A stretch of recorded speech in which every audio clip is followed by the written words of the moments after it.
Jamaica was never just an island. Long before the world knew her name, before flags were raised, before ships crossed the horizon, before sugar, slavery, rebellion, reggae, and Olympic glory, Jamaica was already alive. She breathed through her mountains. She sang through her rivers. She fed her people from the soil and carried their prayers into the sky. The first people of the island, the Taíno, lived close to the land. They planted cassava, maize, and sweet potatoes. They fished the blue waters. They built villages beneath the shelter of green hills. Their lives were shaped by community, farming, storytelling, and spirit. To them, the island was not a possession. It was home. Then one day, the horizon changed. Strange ships appeared on the sea, larger than anything the Taíno had ever seen. Their white sails rose like clouds, their wooden bodies cut through the water like creatures from another world. In 1494, Christopher Columbus arrived. With him came Spain. With Spain came conquest, and with conquest came the first great breaking of Jamaica's world. The Taíno offered food, they offered water. They met the strangers with curiosity. But the strangers did not come simply to meet them. They came to claim, to rule, and to take. Spain forced the Taíno into labor. Their villages were disrupted, their farms were abandoned, their bodies were pushed beyond endurance. Then came disease, silent and merciless, smallpox, measles, influenza. The Taíno had no protection against illnesses from across the ocean. One by one, villages fell quiet, the songs faded. The people who had first loved the island were nearly erased from it, but Jamaica remembered. Even when history tried to bury them, the land remembered. For more than a century, Spain held the island. But Jamaica was not Spain's richest jewel. It was useful but not central. It was a place of farms, supplies, and strategic value. Then another empire came hungry. In 1655, British ships arrived. The Spanish fled. The British stayed. And when Britain looked at Jamaica, did not see mountains, rivers, beauty, or people. It saw sugar. Sugar was wealth. Sugar was power. Sugar was empire. But sugar demanded labor, brutal labor, endless labor in fields under the burning sun, labor in boiling houses where heat, steam, and danger filled the air, labor that crushed bodies and shortened lives. So Britain turned Jamaica into a sugar machine. And to feed that machine, Africans were kidnapped, chained, packed into ships, and forced across the Atlantic in the horror of the Middle Passage. Those who survived were brought to Jamaica and sold into slavery. The island changed forever. The plantation became the center of power. A small white planter class controlled the land, the wealth, the courts, and the violence. Beneath them stood the enslaved African majority. The people whose hands built the wealth of Jamaica while their own freedom was stolen. The plantation owners thought fear would keep them in control, but they misunderstood something. A stolen person can still remember freedom. A chained person can still dream. And in Jamaica, that dream did not die. It ran. It ran into the mountains. When the British took the island, many enslaved Africans escaped into the rugged interior. Others followed over time, fleeing the plantations and vanishing into the hills. These freedom fighters became known as the Maroons. The British thought they were chasing runaways. They were actually facing warriors. The Maroons turned Jamaica's mountains into a fortress. They knew the land. They knew the hidden paths, the sharp ridges, the deep valleys, and the thick forests. British soldiers marched in straight lines with heavy weapons and bright uniforms. The Maroons moved like the forest itself. They struck from above. They disappeared into green. They sent messages across the mountains with the sound of the bang. And among them rose one of Jamaica's greatest legends, Queen Nanny. Nanny was more than a leader. She was strategy, spirit, courage, and resistance wrapped in one name. Under her leadership, the Maroons fought with intelligence and fire. The British could not defeat them after years of warfare. The empire had to make peace. Imagine that. The British Empire, one of the most powerful forces on earth, forced to negotiate with people to try to enslave. That moment sent a message across Jamaica. Freedom was possible. The empire could beat. The plantation system could be challenged. But slavery still remained. For generations, the cane fields kept burning under the sun. The enslaved kept working. The planters kept profiting. Britain outlawed the transatlantic slave trade in 1807. But it did not end slavery itself. That meant no new captives could legally be brought across the ocean, but those already enslaved in Jamaica remained in bondage. Freedom was close enough to be discussed, but still too far to touch. Then came Samuel Sharp. He was enslaved, but he was not powerless. He was a Baptist deacon, he was literate, he was respected. He understood faith, politics, and economics, and he knew something important. The plantation system depended on labor at the exact moment the sugar crop was ready. So in December 1831, Samuel Sharp helped organize a strike. The enslaved would refuse to work after Christmas unless they were paid wages. It began as a demand for dignity, but the planters answered with violence. The strike became rebellion. Cane fields burned, estates trembled, western Jamaica filled with smoke and fear. The Christmas Rebellion, also called the Baptist War, shook the colonial system to its core. The British crushed the uprising. Samuel Sharp was executed, so were many others. But the rebellion could not be erased. It had shown Britain that slavery in Jamaica could not continue peacefully. If freedom did not come by law, it would come by fire. In 1833, Britain passed the Slavery Abolition Act. On August 1, 1834, slavery was officially abolished. But even then, freedom came with a trick. The formerly enslaved were forced into something called apprenticeship. They were told they were free, but many still had to work for their former enslavers without true independence. It was bondage with a new name. The people knew it, they resisted it. And by August 1, 1838, full freedom finally came. But freedom brought a new question. Where do you go when the land is still owned by the people who enslaved you? How do you begin when you have no money, no property, and no inheritance except pain? The newly freed people answered with action. They left the plantations, they pooled what little they had. They bought land in the hills, they built homes, they planted crops, they raised churches, they opened schools, they created free villages. These villages were more than places to live, they were declarations. No more overseer, no more whip, no more great house ruling every breath. For the first time in generations, families could build life on their own terms. And from those communities, a new Jamaica began to rise.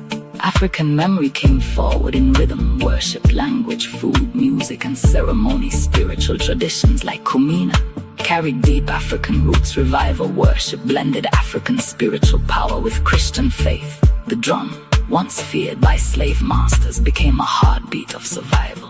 Jamaica was becoming something the empire never intended. A people, a culture, an identity. But freedom did not mean equality.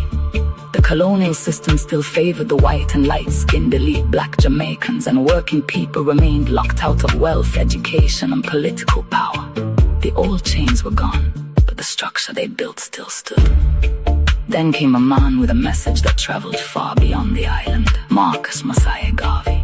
Garvey looked at Jamaica, Africa, at black people across the world. And he saw people taught to think too little of themselves. He refused that lie. He preached black pride. He preached self-reliance. He preached ownership, unity, dignity, and a return to African consciousness.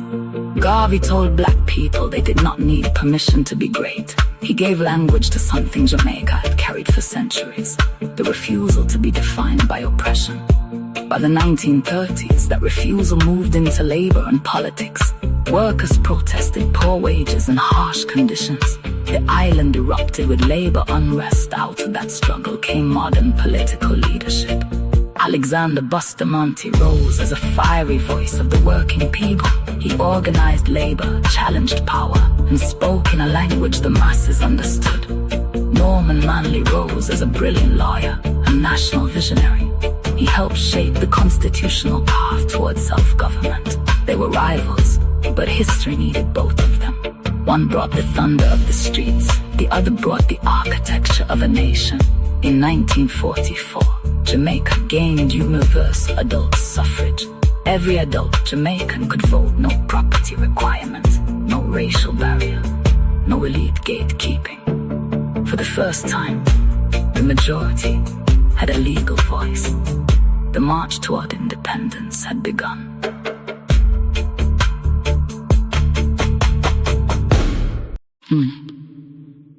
World War II pushed the question even harder. Jamaicans had fought for Britain overseas. They had risked their lives in the name of freedom, but when they returned home, Jamaica was still a colony. That contradiction could not hold. Across the world, empires were weakening, colonized people were demanding nationhood. Jamaica was ready. And then, on August 6, 1962, the moment came.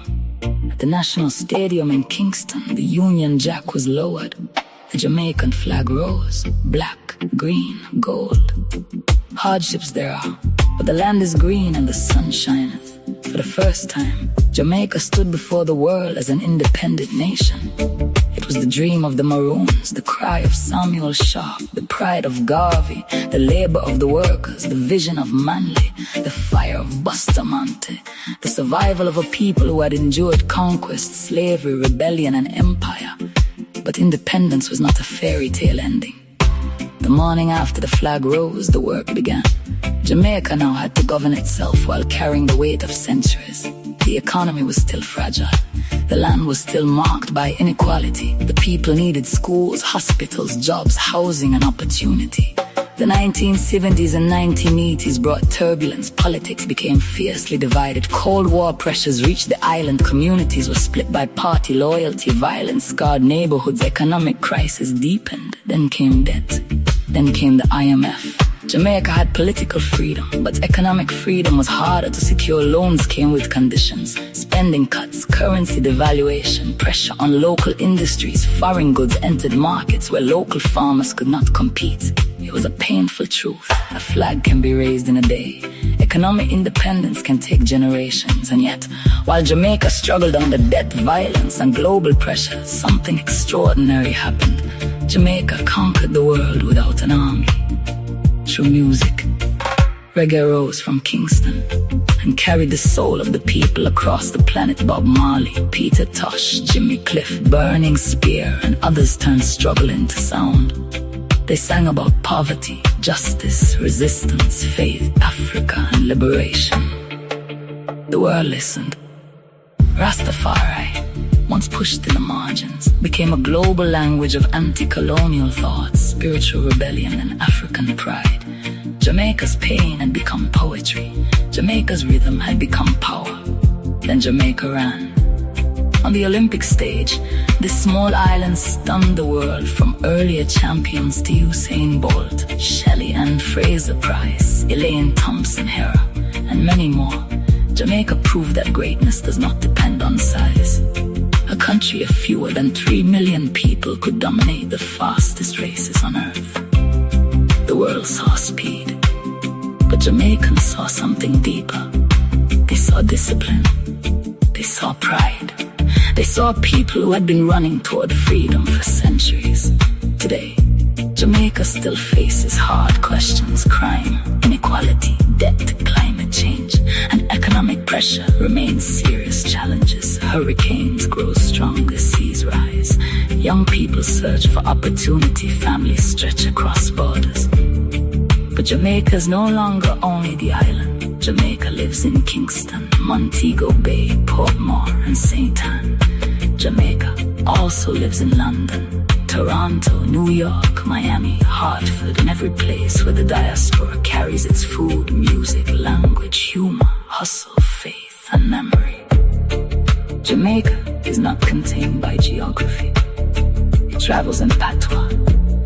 It travels in reggae bass lines. It travels in jerk smoke, church songs, dancehall rhythms, Olympic goals, Sunday dinner, barrel season, and the voice of every Jamaican who says, "We little but we talawa." The story of Jamaica is not just a story of suffering. It is a story of survival becoming culture. It is a story of pain becoming music. It is a story of rebellion becoming identity. It is a story of people who were conquered but not erased, enslaved but not emptied, pressured but not broken. The map may show Jamaica as a small island, but the map is only paper. Jamaica is larger than paper. Jamaica is memory. Jamaica is rhythm. Jamaica is resistance. Jamaica is the island bond that history tried to break, but could only make louder.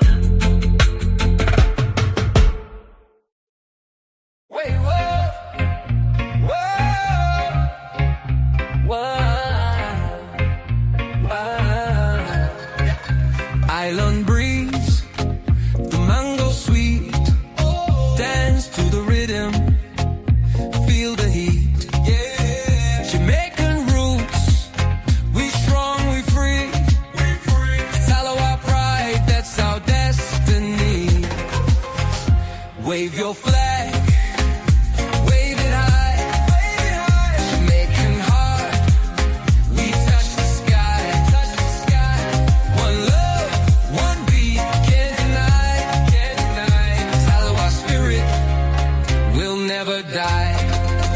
Aki and saltfish, plate so full. Reggae rhythm, make your heart pull. From the hillsides green to the ocean blue. Jamaican culture, it's me and you. Wave your flag, wave it high. Jamaican heart, we touch the sky. One love, one beat, can't deny. Talawa spirit will never die. Me say, Talawa strong, dance all night. Feel the Irie love, shining bright. Jamaica's history, bold and true. Brooklyn to Kingston, the culture grew. Wave your flag, wave it high. Jamaican heart, we touch the sky. One love, one beat, can't deny. Talawa spirit will never die. Hey.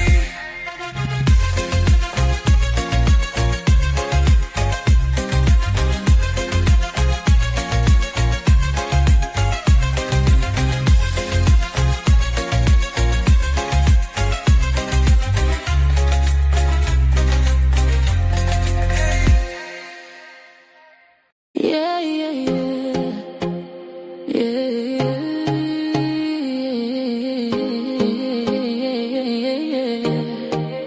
Melissa came at noon, there was no sun. Sky get dark for the day even come. She mash up road with a wicked kind of pace. Left beer trouble all over the place, but me rise up clean. Brush off the pain, storm off it pass, me rise again. Me nah shake, nah break, nah stall. Strength in my soul, me stand tall. Feel no bow, me no fall. Me spirit bigger than it all. From the flood, the fire, the strain. Watch how me bounce back, rise again. We dance that bill and heart that made me turn the loss to hope again. Me take the pain, flip it for win. True island strength come from within. She come fi shake we, test we all. But me still here, me still stand tall. Jamaica strong, true storm and all. Still Talawa, me answer the call. Me nah retreat, me nah stall. Every setback me use if it grow tall. Me bounce back quick, me never yet fall. Unity and love we stronger overall. Still Talawa through wind and rain. Still Talawa, me rise again. From dusk to dawn, from pain to song. Me spirit beat, forever strong. Me walk through storm, and me still come brave. Island heart strong, that's how we behave. Still